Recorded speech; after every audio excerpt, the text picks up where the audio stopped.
Hey y'all, it's Am I started? Hey y'all, it's Rita May, and I'm coming on today with a quick video just to talk about what is the best method for you to start a lock journey. If you've been thinking about becoming a lock gal, then I just wanted to come on with a video just to try to help you decide which method might be the best method for you or whatever. So I got my little sheet here because this brain ain't, So, the first thing I think you should consider is what look you want to go for. Do you want small locks, medium locks? Do you want a precise braid pattern? Decide on what look you want to go for. Look on social media at different pictures, different looks, and just look around and see what look you think could be your look. Maybe try some faux locks. Maybe they have faux locks in a lot of different sizes. Maybe try like Marley twist. That'll still give you the same kind of look. Even with twisting your own hair, you can kind of get an idea of what would look best if you would lock your hair type of deal. So decide what look you want, The second thing is I think you should decide if you want to self-maintain or go to a loctician or a stylist to maintain your locks. That would depend on what kind of locks you want to get. If you would go with something like a micro lock, they are tedious to maintain yourself. So if you ain't about that life, then I never know what to look. But if you're not about that life, then I would maybe reconsider something else. So yeah, decide if you're going to do it yourself. Watch some maintenance videos. There's plenty of them out there. And see what you can deal with. If not, or if you want to go to someone else to do it. And I guess that has to do with, I guess I went on and put with the maintenance, with the stuff installed. Either, if you do stuff install it, some are easier to install than others. You can, some are easier to install than others. So I'm about to go through a little bit more into detail. This is kind of like, even though I wrote some stuff down, I ain't organized, y'all, but y'all get what I'm going. It's many, many different ways to install your locks. You have comb coils, 2-strand twist, braids, interlocks. You got the crochet, freeform. It's so many more. Research is your friend, y'all. It's so many different ways to install locks and all of that. So, it just goes back into the look you want, and then how you want to maintain it, and if you're going to do it yourself. Those 3 things is key to which one of these methods you choose, okay? But I just want to go into a little bit more detail on 3 of these methods, and I just want to talk about a little bit more about comb coils, the 2-strand twist, and the braids, all right? So if you choose comb coils, this is what I started with this time. Let's give you guys a quick little look at my hair. I am 3 weeks post retwist. I'm almost 5 months into my journey. I started with comb coils. All right, so the pros with comb coils, in my opinion, is that you get buds a lot sooner. I think I got my first bud at like 2 weeks when I first shampooed my hair. So you start the little process a little easier.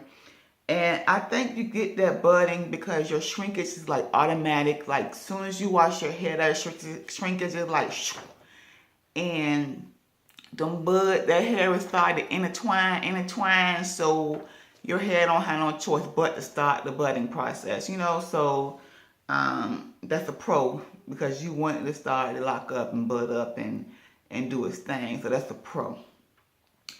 It starts to mimic locks a lot sooner than some of the other methods, because it's already in that pattern, so to speak. So that's a pro in my opinion. And I also feel that comb coils are great for all textures that have like a curl pattern. I have done comb coils on many, many different textures, loose, you name it, and even though their journeys are different, at the end of the day, they had some bomb locks done with comb coils. So some cons to comb coils, I would have to say, is that it's not easy to self-install. I had a hard time putting these comb coils in my head myself, and I do comb coils on others on a regular. So keep that in mind for sure. And then that first shampoo, you guys, with comb coils, is not the best. It's not the easiest, you know, especially if you have a finer or looser textured hair. It can come unravel and things like that. So that can be a con to some, because you have to worry about, you know, putting the coils back in and da-da-da and stuff like that. So, you know, that could be a con. Now, the 2-strand twist is a very, very popular self-installed method to lock your hair. The results look very, very good. At the end of the day, you end up with some nice locks. The hair don't shrink as fast with the 2-strand twist as it does with the comb coils. But it's still going to shrink, because if you did 2-strand twist on your natural hair before, you're going to get shrinkage. With natural hair, it's going to shrink anyway, but with the 2-strand twist, you don't get as much shrinkage as you do with the coils, in my opinion. And I also feel with the 2-strand twist starter locks, they are a little bit easier to shampoo. And all of these things, I'm saying, depends on your texture, you know, because everyone's going to have their little hiccups, you know, so... like I said, all of these things depend on the texture, but in my opinion, I feel like the 2-strand twist starter locks are a lot easier to shampoo, as far as worrying about the 2-strand twist coming apart more so than the coils, because I have washed 2-strand twist many of times before on my loose natural hair, and it is a difference. The sun's starting to come in now, y'all. It's starting to come in. All right, and again, great for all textures of hair. I feel that 2-strand twist, long as you have some type of curl pattern, that it'll be a great way to start your locks. Let me see, which way can I turn to beat the sun? Oh, that ain't gonna work. Okay, let me see. I do like that, I guess. All right, and the last method. Oh, I'm still on 2-strand twist, y'all. This video ain't gonna be professional. It's gonna be read me. And the cons for 2-strand twist is that it can be slower to bud. And the reason for that is because of the 2-strand twist pattern, that because the 2-strand twists are woven amongst each other, it doesn't give the hairs enough space to travel. Like the coil has that opening. So the hairs, when they travel up in there, it can kind of do its thing and get up in there and start the bud. But because you have those 2 strands wrapped around each other, it's kind of hard to get up in there and do its thing. So, you know, it's a little slower to bud, but you still get the process going. It still ends up locking the hair. It just takes a little bit more time. All right, and another con with 2-strand twist is that the twist pattern sometimes can take a little bit of time to go away. Depends on the texture. Some longer than others, so it all depends. All right, and then the last one I want to talk about is braids. I have started with braids before. A pro with braids to me is that you maintain a lot of your length. When I did braid before, my hair was still draping. It's still draping now, but it was really draping with the braids. It's so easy to shampoo braids. When you have braid locks, like, so easy to shampoo those. I was shampooing my hair like every week, like living a life, you know? And you can mimic, another pro with braids, you can mimic those more expensive locks like sister locks and things like that. So that is a awesome pro for someone like me who, I couldn't do it. I couldn't pay that price. It's a great alternative, you know. And some of the cons for braids is the slower budding again, because you don't have that space for it to get up in there. It's going to be a hard time to get some budding going. The braid pattern, you know, it's going to take a while. But I think that braid locks are great for those with coarser hair.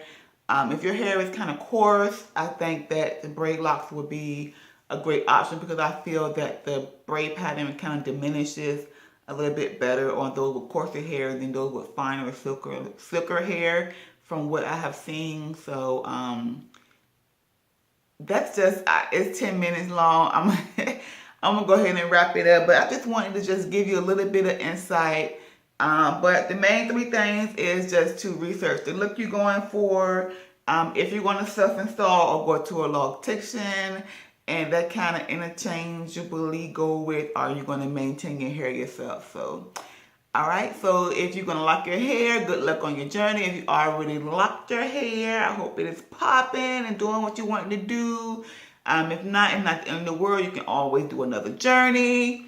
This is my second journey with you guys, my third journey in this lifetime, and I'm glad that I'm sad about the issue I had with my braid lock journey. If you don't know, I had a little issue, but I am loving my locks. I'm glad I went with the size, the method, just everything about my hair I am loving. So I'm gonna go ahead and get up off of here. If you have any questions or anything, leave it down below and I will talk to y'all later. All right, bye.